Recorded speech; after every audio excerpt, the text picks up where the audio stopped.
आज कायदे आजम के मौक़िफ़ को इन्होंने रद्दी की टोकरी में फेंक दिया। आज इन्होंने कहा कि कायदे आजम जो कहते थे वो कहते थे।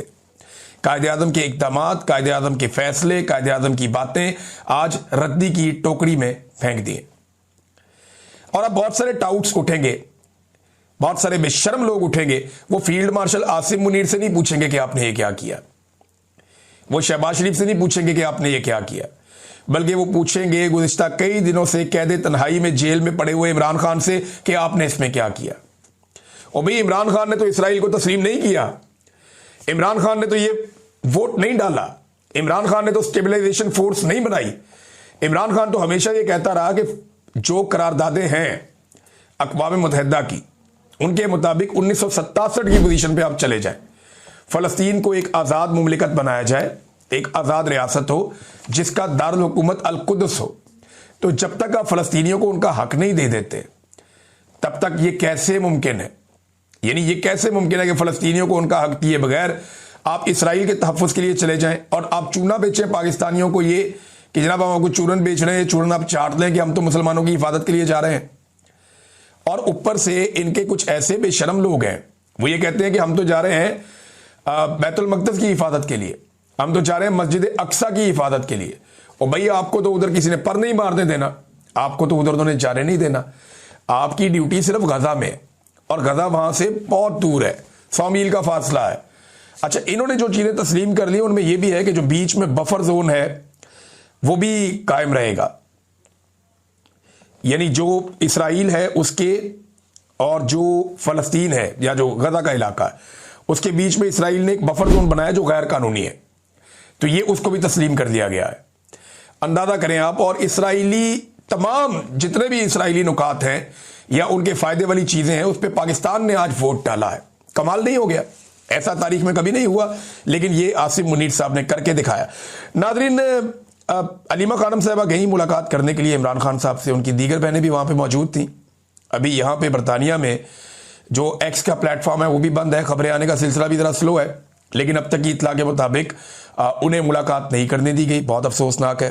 वो अपने भाई से मुलाकात करने के लिए गई, वहां पर जाके धरना देकर बैठ गए। इमरान खान साहब को कैद तन्हाई में रखा हुआ है, मुलाकातें नहीं करने दी जा रही। देखिए, मामला वही हैं जो मैंने आपसे अर्ज किए थे। नंबर एक कि इस्तिस्ना वाला मामला या ये जो एक्सटेंशन वाला मामला, तो फील्ड मार्शल की एक्सटेंशन के मामले में इमरान खान साहब कोई बीच में कबाब में हड्डी ना बन जाए, लिहाजा उन्हें इस वक्त कैद तन्हाई में रखा गया। नंबर दो मामला इसके अंदर जो है वो ये इसराइल वाला मामला भी है, फ़लस्तीन वाला मामला भी है। तो जब तक ये मामला नहीं हो जाते इमरान खान साहब को कैद तन्हाई में रख दिया गया है। लेकिन जैसे ही इमरान खान साहब के बाद ये लोग पहुंचेंगे उनका स्टेटमेंट तो आएगा और वो खुलकर सारा कुछ बताएंगे कि किसने क्या किया। और इमरान खान को जल्दी नहीं है जेल से निकलने की। देखिए, ये जो तहरीक तहफ़्फ़ुज़ आईन पाकिस्तान है, अब ये लोग स्टेटमेंट दे रहे थे, उन्होंने कहा जी जो इस्तिस्ना आदम अलैहिस्सलाम को हज़रत ईसा अलैहिस्सलाम तक किसी को नहीं मिला वो इन्होंने ले लिया है। अवाम पर फर्ज है कि वो अपने इमरानी मुआहदे को बचाने के लिए मैदान में आए। ये लोग निकल के इन्होंने एहतजाज भी किया। तहरीक तहफ़्फ़ुज़ आईन पाकिस्तान ने, पाकिस्तान तहरीक इंसाफ के लोग उसमें अक्सरियत में थे। ये सुप्रीम कोर्ट तक गए, पार्लियामेंट हाउस से बहुत थोड़ा सा ही फासला है, तो वहाँ इन्होंने एहतजाज किया, एक वॉक की, एक रैली निकाली। और लोगों की बहुत बड़ी तादाद तो नहीं थी क्योंकि चारों तरफ से रेड जोन को कंट्रोल कर दिया जाता है, तो ये पार्लियामेंटेरियन से या उनके साथ कोई इक्का दुक्का लोग होते हैं वो सारे थे। लेकिन ये है कि एक अच्छा उन्होंने एहतजाज किया और एहतजाज का एक आगाज़ किया, लेकिन मुश्किल दिखाई दे रहा है। नाज़रीन, खबर जो बड़ी छुपाई गई थी और पाकिस्तान के अंदर भी आलमी सतह पे इमरान खान की अहलिया बुशरा बीबी को टारगेट किया गया। एक मरतबा नहीं, कई मरतबा टारगेट किया गया। हसनैन रफ़ीक साहब हैं बड़े अच्छे जर्नलिस्ट। अच्छा, ये जो टारगेट किया गया ना, इस टारगेट करने में एक कसाब जो बनी गाला के अंदर जिसकी कसाई की दुकान है, उसका नाम इस्तेमाल किया गया कि जनाब ये जो बंदा है ना, ये बंदा वहां पे एक गवाह के तौर पे भी है और इसका नाम बाकायदा आर्टिकल्स के अंदर लिखा भी गया और इसके ऊपर बड़े शद और मत के साथ एक प्रोपेगेंडा किया गया। पाकिस्तान के तमाम टीवी चैनल ने, अखबारात ने, सब ने मिलकर इस खबर को ऐसे चलाया कि जैसे बहुत बड़ी बात है। अब ये जो कसाब है जिसका इंटरव्यू लेने के लिए ये खातून बुशरा तस्कीन साहबा पहुंची थी, अब वो सारी कहानी बेचारा बता रहा है। वो ये बताता है कि जनाब 3 दफा ये बीबी मेरे से गोश्त लेने आई है, और इनकी बातों से मुझे अंदाजा हो गया कि ये किसी और चक्कर में है। और ये मेरे से पूछती थी जनाब बकरों के रंग बताओ, तो ये बताओ, तो वो बताओ। तो नाज़रीन, आप सारे ये जानते हैं कि जब भी आप लोग कोई बड़ा काम करने जा रहे होते हैं या कोई ट्रैवल करने जा रहे होते हैं, लोग पाकिस्तान से बाहर निकलते हैं तो वो सदका देते हैं। तो सदके के अंदर वो मुर्गी या बकरा ज़िबा करते हैं और उसका गोश्त गरीबों में बांट देते हैं। ये एक नॉर्मल प्रैक्टिस है पाकिस्तान में, नहीं दुनिया भर में है। मुसलमान सदका करते रहते हैं, तो इसी तरह से सब लोग सदका करते हैं। मैंने अपनी आंखों से देखा, नवाज शरीफ साहब के सदके दे रहे थे लोग। मैंने देखा जरदारी साहब के बारे में बाकायदा खबरें छपी है। तो ये तो एक इस्लामिक तरीक़ाकार है कि सदका करना। अब इसमें जो है वो उसको उन्होंने घेरा कसाई को, तो कसाई ने बताया जनाब मैंने नमक खाया हुआ है, मैं कैसे नमक हरामी करूं। मैं इमरान खान साहब के घर 15 साल से जा रहा हूं, 15 साल से मैं वहां पे गोश्त सप्लाई कर रहा हूं इमरान खान साहब के घर में जो पकाकर खाया जाता है। और वो ये कहते हैं जनाब मैं जानवर ज़िबा करता था। अच्छा, वो ये भी बता रहे हैं कि बीबी मुझे बार बार कहती थी कि सिरियों का बताओ, पायों का बताओ, सिरियों का बताओ किस रंग की। उन्होंने कहा जी मैं तो सिरिया और सारा सामान साथ लेके वापस आता था, जो गरीब लोग होते हैं उनको हम दे देते थे। तो उस आदमी ने पूरा का पूरा पोल खोल दिया और इसमें जो सबसे अहम रोल प्ले किया वो रोल प्ले किया हसनैन रफीक साहब ने।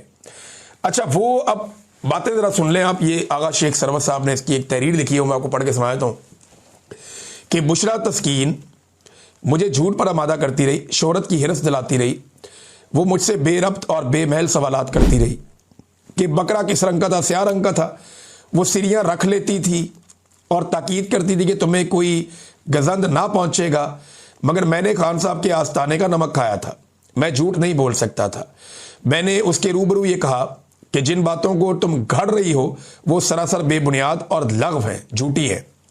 ऐसी कोई वारदात इमरान खान साहब के साथ पेश नहीं आई, ना उन्होंने कभी ऐसी महमल बात कही और ना ही उनकी अहलिया ने मुझ पर कोई ऐसा हुक्म दायर किया। मैं हर बार सारा गोश्त अपने हमरा ले जाता और मुस्तहकीन में अपने हाथों से तकसीम करता था।